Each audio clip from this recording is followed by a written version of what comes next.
दुनिया भर में हजारों लाखों करोड़ों ऐसे एंथू एथलीट्स होते हैं ना जो कहते हैं कि sir I will give my 110% for the job. 100 नहीं, 110%। प्लेयर्स ने भी आज वही किया। 40 ओवर के मैच में 44 ओवर का एक्शन, 4 ओवर ज्यादा हो गया ना, 110%। हाँ, और इस हैरत अंगेज मैच के 5 पॉइंट रिव्यू के लिए हमारे साथ और कौन हो सकता है, मिस्टर संजय मांजरेकर। संजय, वैसे तो बड़ा मुश्किल है इतने कमाल के पागलपन और दीवानेपन वाले मैच को 5 पॉइंट्स में बताना, लेकिन फिर भी हम कोशिश करेंगे। पॉइंट नंबर 1, मयंक अग्रवाल की कूलनेस। ठंडे दिमाग से उन्होंने जो काम किया सेकंड सुपर ओवर में, उनकी फील्डिंग और फिर उनकी बैटिंग, ये छोटे छोटे मोमेंट्स अक्सर बड़ा काम कर जाते हैं। और ये एक्चुअली T20 में ज्यादा हम कॉन्फिडेंस का कमाल देखते हैं। जब कॉन्फिडेंट प्लेयर होता है तो T20 क्रिकेट में एक्चुअली इंस्टेंट परफॉर्मेंस देनी पड़ती है। तो अगर आपका कॉन्फिडेंस कम हो और थोड़े से डाउट्स हो तो फिर काम नहीं बनता।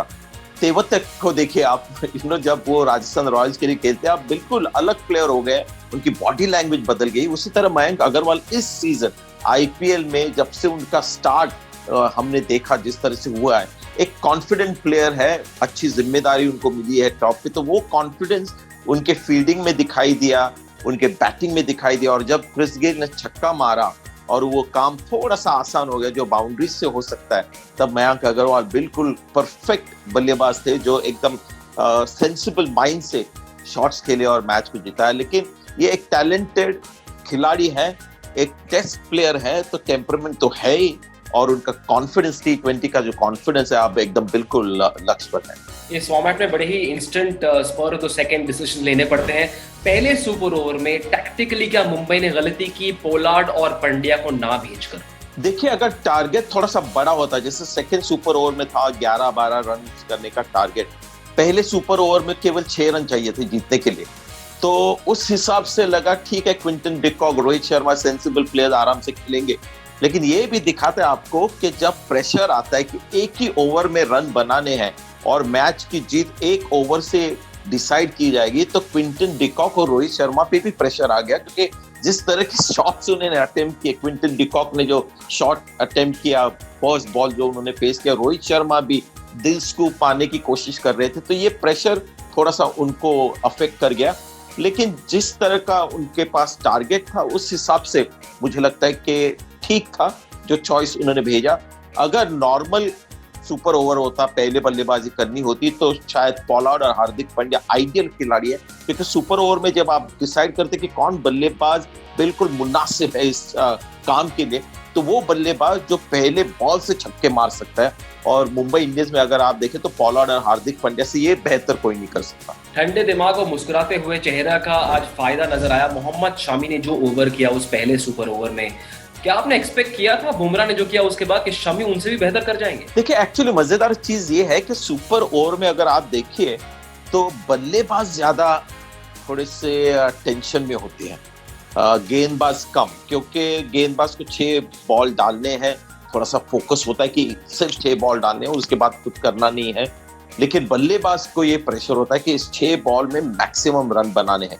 और शमी तो एकदम है एक्सपीरियंस खिलाड़ी, और उनकी बॉडी लैंग्वेज अगर आप देखें तो सुपर ओवर चालू होने के पहले उनके हाथ में बॉल 10 मिनट था, बिल्कुल मुस्कुरा रहे थे, बहुत रिलैक्स थे। और उस परफॉर्मेंस में एक्चुअली जिस तरह से यॉर्कर उन्होंने डाले और कंट्रोल किया, वो देखकर बहुत मजा आया। क्योंकि मेन गेम में अगर आप देखें तो एक ओवर उन्होंने जब डाला था तो बहुत रन गए थे, पिछले मैच में भी एक ओवर में बहुत महंगे साबित हो गए। लेकिन जब प्रेशर बिल्कुल बढ़ता है और कोई चॉइस नहीं होती, तो बिल्कुल परफेक्ट उन्होंने यॉर्कर्स डाले। तो एक तो अपना क्लास दिखाया, और ऊपर से एक जो कॉन्फिडेंस है जो एक टेस्ट खिलाड़ी का होता है कि एकदम सक्सेसफुल टेस्ट खिलाड़ी है, और कला भी है उनके पास।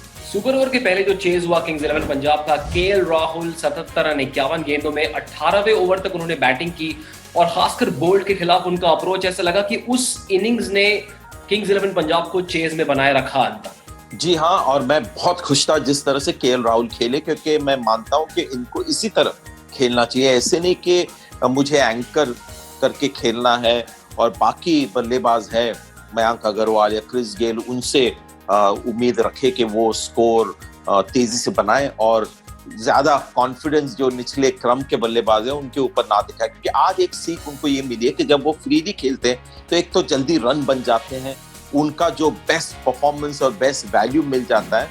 और हालांकि विकेट्स गए, रिस्की गेम खेलकर पूरन आउट हो गए, मैक्सवेल आउट हो गए, लेकिन दीपक हुडा आया।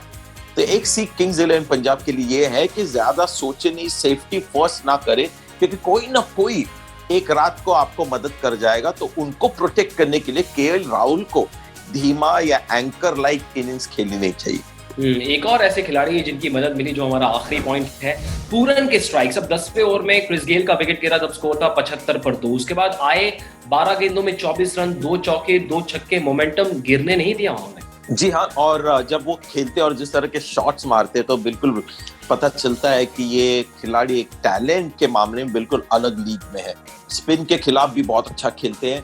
और यही मैं सोच रहा था कि इस आईपीएल में इंडियन फैंस को निकोलस पुरान एकदम पूरी तरह से दिखाई दे। थोड़ा सा निराश था मैं कि 20 रन बनाकर आउट हो गए, क्योंकि अंत तक अगर रहते और मैच को जिताते तो मजा आता, क्योंकि टैलेंट भरपूर है। लेकिन यही होता है कि जब आप फ्रीली खेलते हो तो क्या है कि आउट हो गए, लेकिन काम थोड़ा सा आसान बन जाता है जो पिछले क्रम के जो बल्लेबाज आते हैं उनके। किंग्स 11 पंजाब के लिए तीसरी जीत, मुंबई इंडियंस के लिए तीसरी हार।